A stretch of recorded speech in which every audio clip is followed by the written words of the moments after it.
Olá, pessoal, tudo bem? Na aula de hoje, nós iremos falar sobre os óxidos e também sobre a sua influência na chuva ácida.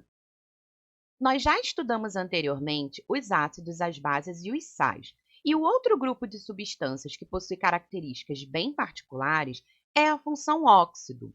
Os óxidos são compostos binários, ou seja, compostos que possuem dois elementos químicos, em que o oxigênio é o elemento mais eletronegativo. O outro elemento pode ser qualquer um da tabela periódica, com exceção do flúor.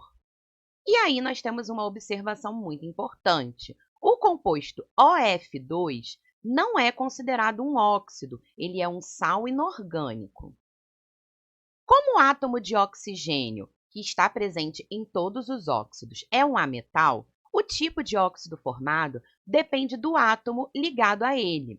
Nós temos um óxido iônico, quando o elemento ligado ao oxigênio é um metal, e um óxido molecular ou covalente, quando o elemento ligado ao oxigênio é um ametal ou hidrogênio. Então, nós temos como exemplos de óxidos iônicos Na2O, CaO, Fe2O3, entre outros.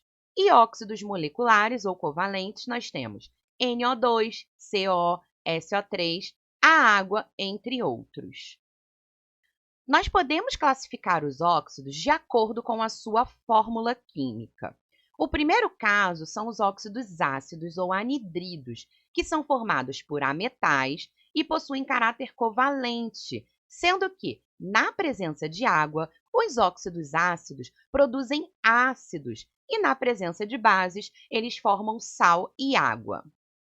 Então, aqui nós temos alguns exemplos de óxidos ácidos, como o gás carbônico, o SO2, o P2O5, entre outros.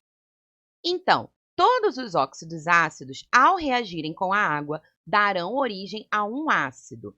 E, ao reagirem com uma base, fazem uma reação de neutralização e formam sal mais água. O segundo tipo de óxido são os óxidos básicos, que são formados por metais em sua estrutura. Eles possuem caráter iônico e, ao reagirem com ácidos, formam sal e água. Então, alguns exemplos de óxidos básicos nós temos Na2O, CaO, MgO, entre outros. Então, óxidos básicos, ao reagirem com água, darão origem a bases e, ao reagirem com ácidos, farão reações de neutralização, produzindo sal mais água. Existe uma classe de óxidos chamada de óxidos neutros. Porém, esses óxidos são inertes, ou seja, eles não reagem com água, ácidos ou bases. Os óxidos neutros são apenas três: o monóxido de carbono, o óxido de dinitrogênio e o óxido de nitrogênio. Nós temos ainda os óxidos anfóteros, como, por exemplo, ZNO, Al2O3, PbO. Os óxidos duplos ou mistos, que são formados pela união de dois óxidos do mesmo metal, como é o caso do Fe3O4 e do Pb3O4.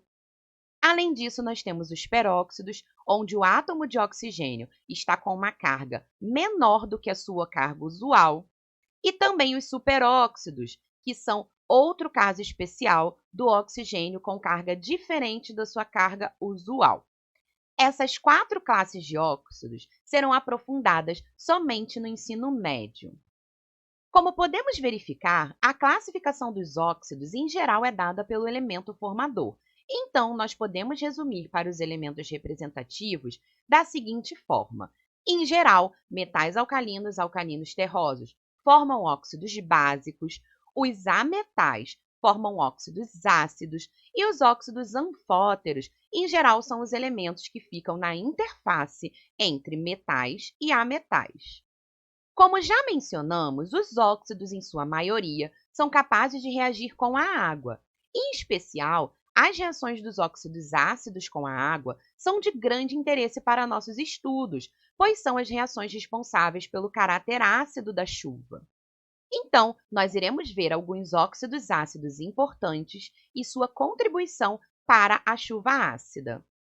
O primeiro deles é o dióxido de carbono, também chamado de gás carbônico, de fórmula CO2.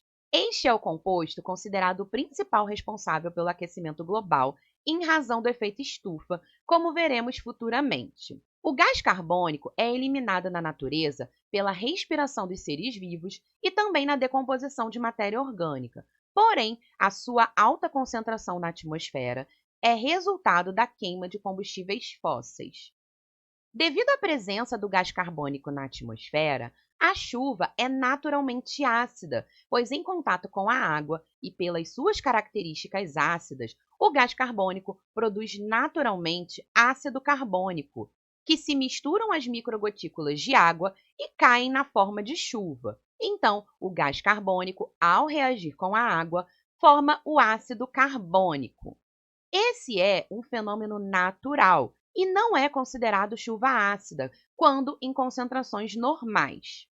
O pH da chuva é naturalmente ácido, mesmo sem a interferência do homem, ele fica em torno de 5,6.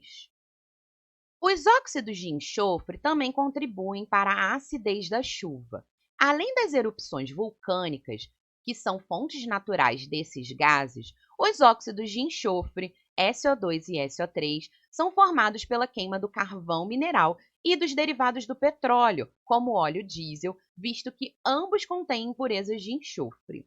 Óxidos de enxofre também são capazes de reagir com a água presente na atmosfera. No caso do SO2, ao reagir com a água, ele forma H2SO3 e o SO3, ao reagir com a água, forma H2SO4, que são dois ácidos que contribuem para a diminuição do pH da chuva. Nós temos também o caso dos óxidos de nitrogênio, que possuem a sua fonte natural nas chuvas com relâmpagos, mas são eliminados na atmosfera em quantidades altas através dos motores de combustão interna dos veículos. Na atmosfera, o dióxido de nitrogênio também pode reagir com as microgotículas de água e formar uma mistura de ácidos, ácido nítrico e ácido nitroso, que irão contribuir também para o abaixamento do pH da chuva. Quando falamos de chuva ácida, precisamos ressaltar que, desde que o ser humano começou a utilizar combustíveis fósseis como o petróleo e o carvão mineral, o teor de gás carbônico e de outros óxidos ácidos lançado na atmosfera aumentou consideravelmente. Dessa forma, promoveu-se na atmosfera a formação de grandes concentrações de ácido carbônico, ácido sulfúrico e ácido nítrico, abaixando consideravelmente o pH da chuva em algumas regiões. Neste caso, nós temos uma chuva considerada ácida. Os países industrializados são os mais afetados pela chuva ácida, porém, os poluentes podem ser levados por correntes de ar para locais distantes e nós termos a presença da chuva ácida mesmo a quilômetros da região que emitiu os óxidos na atmosfera. Isso ocorreu em alguns lagos da Escandinávia, que se tornaram ácidos pelas chuvas em decorrência das atividades industriais em países vizinhos, como Alemanha, França e Reino Unido. Para a natureza, as consequências da chuva ácida são a destruição da cobertura vegetal, a acidificação dos solos e das águas de rios e lagos. Quando a acidificação atinge o solo e também as águas de rios e lagos, os seres vivos que habitam esses locais são afetados. A água e o solo se tornam impróprios para abrigar alguns organismos, levando-os à morte. A chuva ácida também pode causar a corrosão de mármores e calcários, além da oxidação de metais em monumentos históricos, como prédios e estátuas. Então, nós temos aqui o exemplo de algumas estátuas que sofreram a corrosão em decorrência da chuva ácida. Nesta última imagem, nós temos a comparação de uma estátua feita de arenito na Alemanha. A primeira foto foi tirada em 1908 e a segunda em 1968. Então, nós tivemos 60 anos de diferença entre as fotos e é possível perceber o efeito da chuva ácida neste monumento. Bom, gente, essa foi a nossa aula de hoje. Espero que vocês tenham entendido e até a próxima!